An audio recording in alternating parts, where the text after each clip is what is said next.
Hello students, आज हम cover करेंगे कॉन्ट्रैक्ट एक्ट का चैप्टर नंबर 12 जिसका टाइटल है डिस्चार्ज और टर्मिनेशन ऑफ कॉन्ट्रैक्ट, जो सेक्शन 62 से 67 में एक्सप्लेन किया गया है।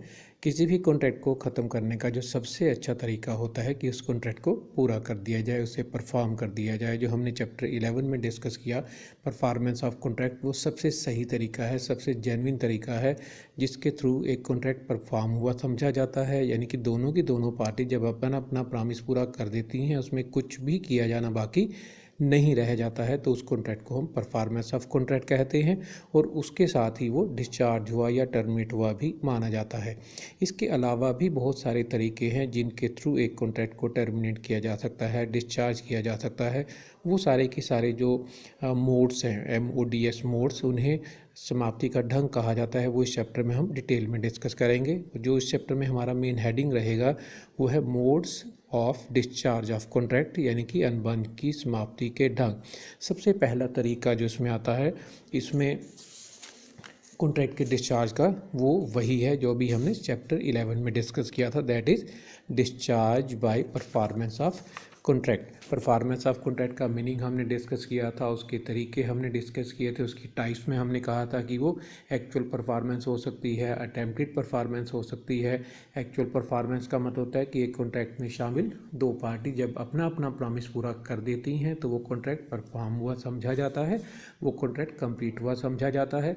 अटेम्प्टेड परफॉर्मेंस में हमने मेंशन किया था कि जब एक पार्टी दूसरी पार्टी के सामने ऑफर करती है कि मैं अपना प्रॉमिस पूरा करने के लिए तैयार हूँ, दूसरी पार्टी कहती है ठीक है हम इस काम को बाद में पूरा कर लेंगे, तो एक के द्वारा दी गई या की गई अटैम्प्ट को हम अटैम्प्टेड परफॉर्मेंस कहते हैं। वो भी उसके पार्ट पे वो कॉन्ट्रैक्ट पूरा हुआ माना जाता है। ये दोनों पॉइंट्स हमने डिटेल में डिस्कस किए थे, इसलिए हम इन्हें यहाँ हम बहुत ज़्यादा एक्सप्लेन नहीं करेंगे क्योंकि ऑलरेडी हम इसे कवर कर चुके हैं।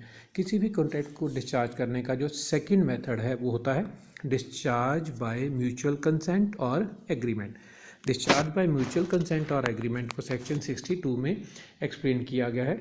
इसमें जो हेडिंग है वही सेल्फ एक्सप्लेनेटरी है कि जब किसी भी कॉन्ट्रैक्ट में शामिल दो पार्टीज अपनी सहमति से, अपनी कंसेंट से, अपनी मर्जी से उस कॉन्ट्रैक्ट को ख़त्म करने के लिए तैयार हो जाती हैं, बिना किसी डर के, बिना किसी प्रेशर के, यानी कि फ्री कंसेंट से जब वो उस कॉन्ट्रैक्ट को पूरा करने के लिए तैयार हो जाती हैं, समाप्त करने के लिए तैयार हो जाती हैं, तो वो डिस्चार्ज बाय म्यूचुअल कंसेंट और एग्रीमेंट कहा जाता है। इसमें फर्दर कई तरह की सिचुएशंस हो सकती हैं। डिस्चार्ज बाय म्यूचुअल कंसेंट की जो पहली सिचुएशन होती है उसे कहा जाता है बाय नोवेशन। बाय नोवेशन होता है नवकरण। नवकरण का एक बेसिक जो मतलब होता है कि अगर सपोज ए और बी के बीच में एक कॉन्ट्रैक्ट हुआ, उन्होंने ए और बी ने ही उस कॉन्ट्रैक्ट को ख़त्म करके एक नया कॉन्ट्रैक्ट कर लिया, तो उसे हम कहेंगे कि कॉन्ट्रैक्ट का नवीनीकरण हो गया, वो नोवेशन हो गया, पुराने वाला कॉन्ट्रैक्ट ख़त्म हो गया। लेकिन लॉ की भाषा में जब हम इसे एक्सप्लेन करते हैं तो उसका मतलब होता है कि अगर एक कॉन्ट्रैक्ट में शामिल दो पार्टीज़ जब अपनी मर्जी से उस कॉन्ट्रैक्ट में कुछ चेंजेस कर लेती हैं और वो चेंजेस अपनी मर्जी से करती हैं तो वो हमारा नवकरण कहलाता है। सपोज़ ए ने बी के 50,000 रुपये देने हैं, ए ने बी के 50,000 रुपये देने हैं और अब बी को ये कहता है कि मेरी जगह ये सारी की सारी पेमेंट अब सी करेगा। सी भी हाँ कर देता है, इस बात के लिए बी भी एग्री कर जाता है। तो अब क्या होगा, अब कॉन्ट्रैक्ट बी और सी के बीच में रह जाएगा, ए उसमें से निकल जाएगा, यानी कि वही कॉन्ट्रैक्ट अब पुरानी पार्टीज़ में ना होकर के नई पार्टीज़ में हो गया। कॉन्ट्रैक्ट का जो मेन कंटेंट था, उसके जो मेन कंटेक्स्ट थे वो चेंज नहीं हुए, तो इसे हम कहते हैं कि पुराने वाला कॉन्ट्रैक्ट नोवेशन की वजह से डिस्चार्ज हुआ माना जाएगा। लेकिन यहाँ जो बातें हमें ध्यान में रखनी है कि नोवेशन में क्या होता है कि पुरानी पार्टीज़ होती हैं वो अपनी मर्जी से कॉन्ट्रैक्ट में चेंजेस करती हैं, दोनों की कंसेंट होती है। और जो नोवेशन है वो दो तरह का हो सकता है, वही दोनों की दोनों पार्टीज़ पुराने वाले कॉन्ट्रैक्ट की जगह नया कॉन्ट्रैक्ट भी कर सकती हैं। सपोज़ ए ने बी के 50,000 रुपये देने हैं और उसने वो पैसे वापस करने थे 1 महीने के बाद। अब वो बी को कहता है कि ये पैसे मैं 1 महीने की बाद नहीं बल्कि 2 महीने के बाद आपको वापस करूँगा और एक्स्ट्रा इंटरेस्ट मैं आपको पे करूँगा, और बी इस बात के लिए हाँ कर देता है। तो यहाँ भी क्या हुआ, वही कॉन्ट्रैक्ट है लेकिन उसके अंदर थोड़े से उन्होंने चेंजेस कर लिए। पुरानी पार्टीज अब भी एग्जिस्ट कर रही हैं तो वो भी नोवेशन ही माना जाता है। या इससे पहले वाले में जैसे हमने डिस्कस किया कि ए ने बी के पैसे देने हैं 50,000 रुपये, वो बी को ये कहता है कि मेरी जगह अब ये सारी पेमेंट सी करेगा। बी कहता है ठीक है, मुझे इस बात पर कोई आपत्ति नहीं है, सी को भी इस बात पर कोई आपत्ति नहीं है। तो उस कॉन्ट्रैक्ट में जो पार्टीज थी वो चेंज हो गई, लेकिन कॉन्ट्रैक्ट का मेन जो एक सब्जेक्ट मैटर है वो चेंज नहीं हुआ, तो वो भी नोवेशन कहलाता है। तो एक ये तरीका है जो हमारा डिस्चार्ज बाय म्यूचुअल कंसेंट में पहली कैटेगरी में आता है। दूसरा इसमें जो कैटेगरी आती है वो है बाय अल्ट्रेशन। बाय अल्ट्रेशन को बोला जाता है परिवर्तन द्वारा। अगर एक एग्जिस्टिंग कॉन्ट्रैक्ट में जो पार्टी शामिल होती हैं वो दोनों की दोनों पार्टीज अपने एग्जिस्टिंग कॉन्ट्रैक्ट में कुछ मेजर चेंजेस करती हैं और वो चेंजेस अपनी मर्जी से करती हैं, तो पुराने वाला कॉन्ट्रैक्ट ख़त्म हो जाता है, उसकी जगह नया कॉन्ट्रैक्ट जन्म ले लेता है और वो पुराने वाला कॉन्ट्रैक्ट डिस्चार्ज हुआ या टर्मिनेट हुआ माना जाता है म्यूचुअल कंसेंट की वजह से। जैसे ए और बी ने बी के बीच में कॉन्ट्रैक्ट हुआ कि ए बी से 5 लाख का सामान खरीदेगा, बी उसकी पेमेंट 1 महीने के बाद कर दे। ए बी से 5 लाख का सामान खरीदेगा और 1 महीने के बाद उसकी पेमेंट कर देगा, और इस कॉन्ट्रैक्ट को बाद में वो थोड़ा सा चेंज कर देते हैं कि 5 लाख की बजाय 7 लाख का सामान खरीदा जाएगा, पेमेंट 1 महीने के बजाय 2 महीने के बाद होगी। तो इस सिचुएशन में एग्जिस्टिंग पार्टी ने एग्जिस्टिंग कॉन्ट्रैक्ट के सब्जेक्ट मैटर में मेजर चेंजेस किए और उस चेंजेस के लिए वो तैयार हो गए, तो पुराने वाला कॉन्ट्रैक्ट जो दो पार्टीज के बीच में हुआ था वो ख़त्म हुआ मान लिया जाएगा। दो टर्म हमने डिस्कस की, एक होता है नोवेशन और दूसरा होता है अल्ट्रेशन। इसमें हमें जो चीज़ समझ में आनी चाहिए, जो ज़रूरी है, वो होता है कि जो नोवेशन होता है उसमें एग्जिस्टिंग कॉन्ट्रैक्ट में कुछ चेंजेस किए जाते हैं। कॉन्ट्रैक्ट की पार्टीज़ वही रहती हैं, पार्टीज़ बदल भी सकती हैं, जबकि अल्ट्रेशन में क्या होता है कि कई बार कॉन्ट्रैक्ट का पूरा फॉर्मेट बदल दिया जाता है और उसकी टर्म्स एंड कंडीशन में मेजर चेंजेस कर दिए जाते हैं। तो ये जो कॉन्ट्रैक्ट होता है, इस तरह से जो चेंजेस होते हैं वो अल्ट्रेशन की कैटेगरी में आते हैं। म्यूचुअल कंसेंट में जो तीसरा स्टेप आता है, तीसरा जो तरीका आता है वो होता है बाय रेमिशन, छुटकारे द्वारा। छुटकारे द्वारा का मतलब कि अगर सपोज ए ने बी के 10,000 रुपये देने हैं, ए ने बी के 10,000 रुपये देने हैं, वो बी को 8,000 रुपये दे देता है और कहता है कि बस मेरे पास इतने ही पैसे हैं, बाकी पैसे मैं नहीं दे पाऊँगा। और बी कहता है ठीक है, मैं आपके 8,000 के बदले में सारी सेटलमेंट हुई मान लेता हूँ, मैं मान लेता हूँ कि मैं आपसे बाकी पैसे नहीं लूँगा, मैं आपसे 2,000 रुपये जो आपके तरफ अभी भी बनते थे वो नहीं लूँगा। तो वहाँ पर उसने उसको रेमिट कर दिया, उसे छुटकारा दे दिया। वहाँ 2,000 के लिए ए अप्लाइबल नहीं रहेगा, यहाँ कॉन्ट्रैक्ट पूरा हुआ माना जाएगा।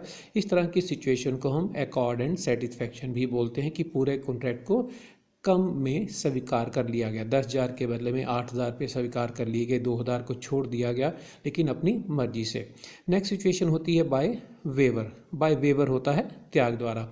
आपने एक पेंटर से कॉन्ट्रैक्ट किया कि वो आपके लिए पेंटिंग बनाएगा, पेंटर ने कहा कि ठीक है मैं आपके लिए पेंटिंग बनाऊंगा, और कुछ समय के बाद आपने कहा कि मैं आपसे पेंटिंग नहीं बनवाऊंगा, वो कहता है ठीक है मैं भी आपके लिए पेंटिंग नहीं बनाता।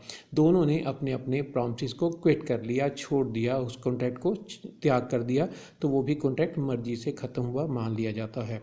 फिर इसमें एक आता है बाय रेसेशन, या इसे कैंसलेशन ऑफ कॉन्ट्रैक्ट भी कहा जाता है। कैंसलेशन ऑफ कॉन्ट्रैक्ट का मतलब कॉन्ट्रैक्ट हुआ, सब कुछ ठीक ठाक था, सब कुछ तय हो गया था, किसी तरह की उसमें कोई कमी नहीं थी, लेकिन बाद में दोनों ने अपनी मर्जी से उस कॉन्ट्रैक्ट को ख़त्म कर दिया कि हम इस कॉन्ट्रैक्ट को आगे नहीं लेकर के जाएंगे। रीज़न कुछ भी हो सकता है और दोनों को इस बात पर कोई आपत्ति नहीं है, तो वो कैंसलेशन ऑफ कॉन्ट्रैक्ट कहलाता है। तो ये अलग अलग सिचुएशन है सेकंड कैटेगरी में। सेकंड कैटेगरी का मतलब डिस्चार्ज बाय म्यूचुअल कंसेंट और एग्रीमेंट। तीसरा तरीका जिसके थ्रू कॉन्ट्रैक्ट को टर्मिनेट किया जा सकता है वो होता है discharge by lapse of time. समय अवधि बीत जाने के साथ भी कॉन्ट्रैक्ट खत्म हुआ मान लिया जाता है।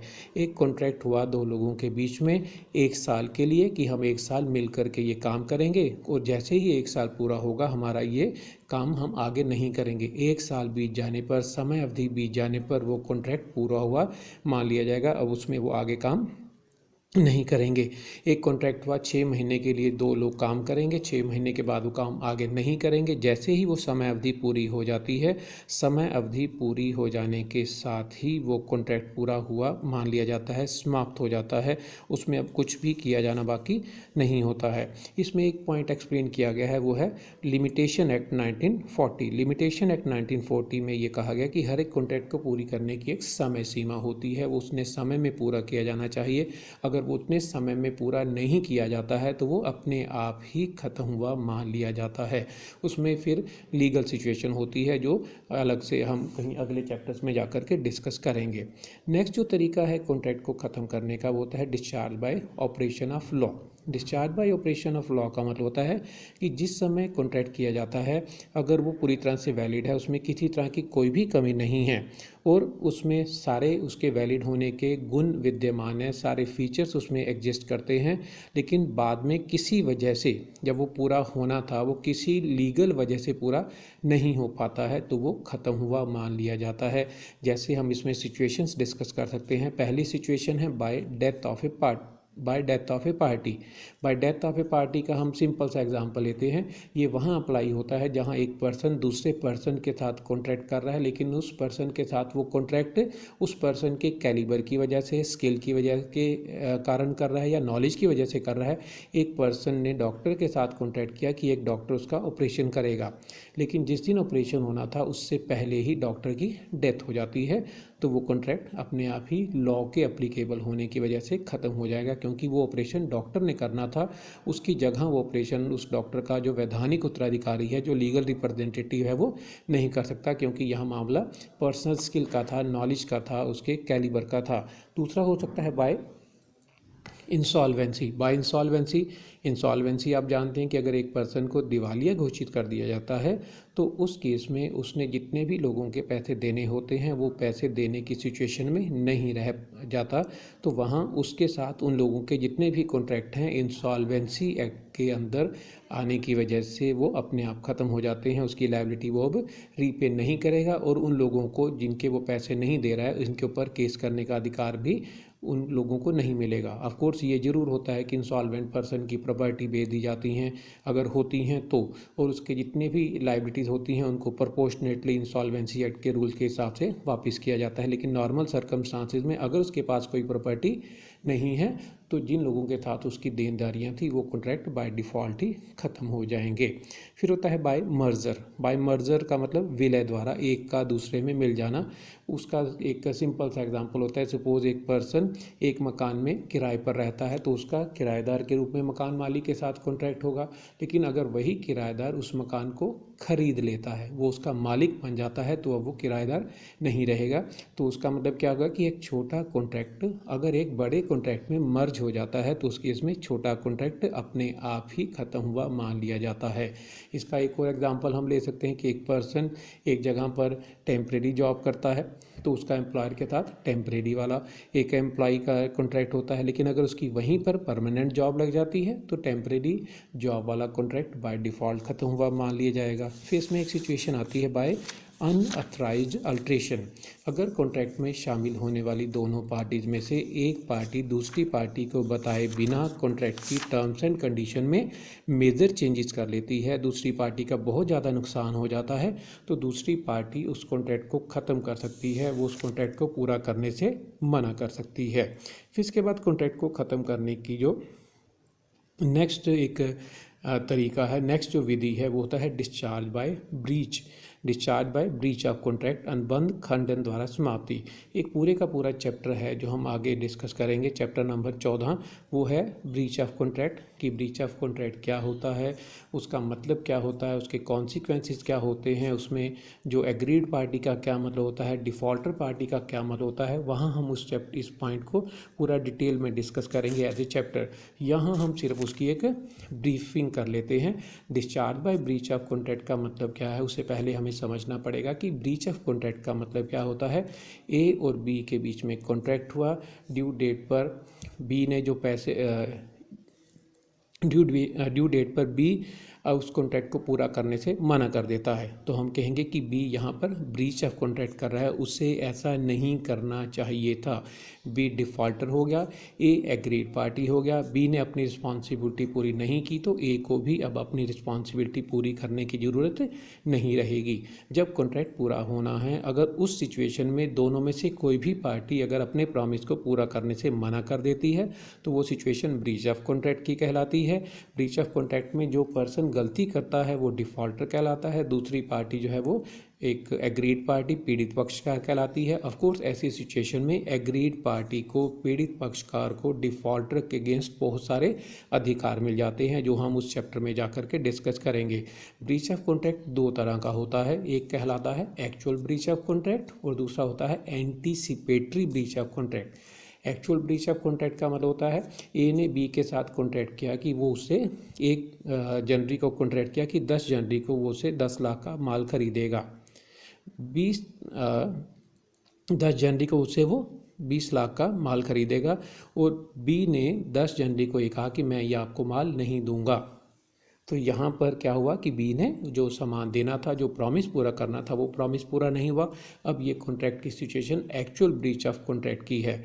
हम इसी को अगर चेंज कर दें, 1 तारीख को कॉन्ट्रैक्ट हुआ, 10 तारीख को माल दिया जाना था, लेकिन बी ने 5 तारीख को ही ये बता दिया कि मैं आपको ये सामान डिलीवर नहीं करूँगा, मैं ये आपको सामान नहीं दूँगा। बी कॉन्ट्रैक्ट को पूरा करने से मना कर देता है, तो ए पहले से अंदाज़ा लगा सकता है कि 10 तारीख को क्या होने वाला है। In anticipation he can predict कि अब ये कॉन्ट्रैक्ट पूरा होने वाला नहीं है, तो वो भी ब्रीच ऑफ कॉन्ट्रैक्ट ही कहलाता है। ब्रीच ऑफ कॉन्ट्रैक्ट जब होता है तो उसका मतलब होता है कि अब वो कॉन्ट्रैक्ट पूरा नहीं होगा और उस कॉन्ट्रैक्ट को हम ख़त्म हुआ मान सकते हैं। ऐसी सिचुएशन में ये ज़रूर होता है कि जो एग्रीड पार्टी होती है उसको डिफ़ॉल्टर के अगेंस्ट बहुत सारे अधिकार मिल जाते हैं। फिर इसके बाद जो इसमें लास्ट एक पॉइंट आता है कि इस कॉन्ट्रैक्ट को, किसी भी कॉन्ट्रैक्ट को कैसे ख़त्म किया जा सकता है, वो इसकी लास्ट सिचुएशन होती है discharge by impossibility of performance. Discharge by impossibility of performance का मतलब होता है जब किसी भी कॉन्ट्रैक्ट को किया जाता है तो उस कॉन्ट्रैक्ट में दोनों पार्टीज़ की ये रिस्पॉन्सिबिलिटी बनती है कि वो ड्यू डेट पर अपने अपने किए गए प्रॉमिस को पूरा करें, उससे में वो क्विट ना करें, वो बैकअप ना करें, क्योंकि उससे दूसरी पार्टी का नुकसान हो सकता है। जो भी हमने पॉइंट डिस्कस किया कि हमें डिफ़ॉल्टर नहीं होना होता है। अगर एक कॉन्ट्रैक्ट किया जाता है, उस कॉन्ट्रैक्ट को जब कर लिया जाता है तो वो फ्यूचर में अगर किसी कारण से पूरा नहीं हो पाता है तो उसके बहुत सारे कारण हो सकते हैं, जिसमें एक हमने हेडिंग लिखा discharge by impossibility of performance. अगर उस कॉन्ट्रैक्ट को जिस समय किया गया उस समय ही ये पहले से पता था कि वो पूरा हो ही नहीं सकता तो उसे बोला जाता है एग्जिस्टिंग इम्पॉसिबिलिटी। एक पर्सन को कहता है कि मैं एक थर्ड पर्सन के साथ, एक लड़की के साथ शादी करूंगा और वो सारी बात तय हो जाती है, लेकिन उस लड़की की शादी अगर पहले हो चुकी है तो वो कॉन्ट्रैक्ट पूरा हो ही नहीं सकता, एग्जिस्टिंग इम्पॉसिबिलिटी है। इसी तरह से जितने भी इलीगल ट्रांजैक्शन होते हैं, जितने भी इनवैलिड काम होते हैं, वो सारे के सारे एग्जिस्टिंग स्टेज पर ही इम्पॉसिबल होते हैं और उनका कोई भी लीगल इफेक्ट ना तो अराइज होता है, ना ही हो सकने की कोई संभावना होती है। तो इस तरह की एग्जिस्टिंग इम्पॉसिबिलिटी की वजह से वो उसी समय से ही एक्चुअल में डिस्चार्ज हो चुके होते हैं। फिर एक टर्म इसमें आती है सुपरवीनिंग इम्पॉसिबिलिटी और सब्सिक्वेंट इम्पॉसिबिलिटी। सुपरवीनिंग और सब्सिक्वेंट इम्पॉसिबिलिटी का पूरा एक रूल है जो हम इस चैप्टर के अगले पार्ट में डिस्कस करेंगे। उसे डॉक्ट्राइन ऑफ सुपरवीनिंग इम्पॉसिबिलिटी, आकस्मिक असंभवता का सिद्धांत कहा जाता है। वो इसके अगले पार्ट में हमने कवर करना है, लेकिन उसका मतलब हमें यहाँ पता होना चाहिए। मतलब ये है कि जिस समय कॉन्ट्रैक्ट किया गया उस समय सब कुछ ठीक था, उसमें किसी तरह की कोई भी कमी नहीं थी। आपने एक मैरिज फंक्शन के लिए एक बैंकेट हॉल बुक किया, 1 महीने के बाद वहाँ पर फंक्शन होना है, लेकिन 1 महीने के बाद जब फंक्शन होना है उससे हम ये कहें कि 20 दिन के बाद उस एरिया में भूकंप आ गया, वो मैरिज हॉल जो था, वो बैंकेट हॉल था, डिसमेंटल हो गया, तो अब क्या हो गया, उसे पूरा किया ही नहीं जा सकता। वो पर्सन आपको वो जगह जिस तरह से आपको चाहिए वो दे ही नहीं सकता। तो ये क्या हो गया कि वो सुपरवीनिंग इम्पॉसिबिलिटी होगी। सरकार ने लॉ बदल दिया कि उस काम को जो पहले लीगल था इलीगल डिक्लेयर कर दिया। जिस देश से सामान आना था उस देश के साथ हमारे रिलेशन ख़राब हो गए, सरकार ने उसे शत्रु देश घोषित कर दिया, सारे ट्रांजैक्शन को बैन कर दिया, तो वो सुपरवीनिंग इम्पॉसिबिलिटी होगी। सब्सिक्वेंट इम्पॉसिबिलिटी होगी तो वहाँ पर सुपरवीनिंग इम्पॉसिबिलिटी का जो प्रिंसिपल है, जो सिद्धांत है, उसके लागू होने की वजह से वो कॉन्ट्रैक्ट ख़त्म हो जाएगा। यहाँ पर दोनों पार्टीज़ को एक दूसरे के अगेंस्ट लीगल एक्शन लेने का भी अधिकार नहीं मिलेगा। लेकिन ये तब अप्लाई होता है जब जिस समय कॉन्ट्रैक्ट किया गया सब कुछ सही था, लेकिन ऐसी कोई घटना घटित हो गई, ऐसी कोई इमरजेंसी क्रिएट होगी जो दोनों में से किसी के भी बस में नहीं थी, और वो कॉन्ट्रैक्ट अब वो चाहें तो भी पूरा हो ही नहीं सकता। और वो जो घटना घटित हुई, वो जो इम्पॉसिबिलिटी क्रिएट हुई, वो इनमें से किसी की भी मर्जी से इंटेंशनली क्रिएट नहीं हुई, तो ही उस पर doctrine of supervening impossibility apply होगा। और वो सुपरवीनिंग इम्पॉसिबिलिटी या सब्सिक्वेंट इम्पॉसिबिलिटी का रूल अप्लाई होने की वजह से ये कॉन्ट्रैक्ट डिस्चार्ज हुआ या टर्मिनेट हुआ या समाप्त हुआ मान लिया जाएगा। तो ये था इस चैप्टर का पहला पार्ट, जिसमें हमने डिस्कस किया कि डिस्चार्ज और टर्मिनेशन ऑफ कॉन्ट्रैक्ट का मतलब क्या होता है और उसके मोड्स, उसके तरीके क्या हैं, जिसमें हमने 6 सिचुएशंस डिस्कस की। Discharge of contract by performance, दूसरा बाय म्यूचुअल कंसेंट, तीसरा बाय लैप्स ऑफ टाइम, चौथा बाय ऑपरेशन ऑफ लॉ, पांचवा बाय ब्रीच ऑफ कॉन्ट्रैक्ट, और लास्ट जो अभी हमने डिस्कस किया बाय इम्पॉसिबिलिटी ऑफ परफॉर्मेंस। ये था इस चैप्टर का पहला पार्ट। इस चैप्टर के अगले पार्ट में हम डॉक्ट्राइन ऑफ सुपरवीनिंग इम्पॉसिबिलिटी को डिटेल में डिस्कस करेंगे। Thank you.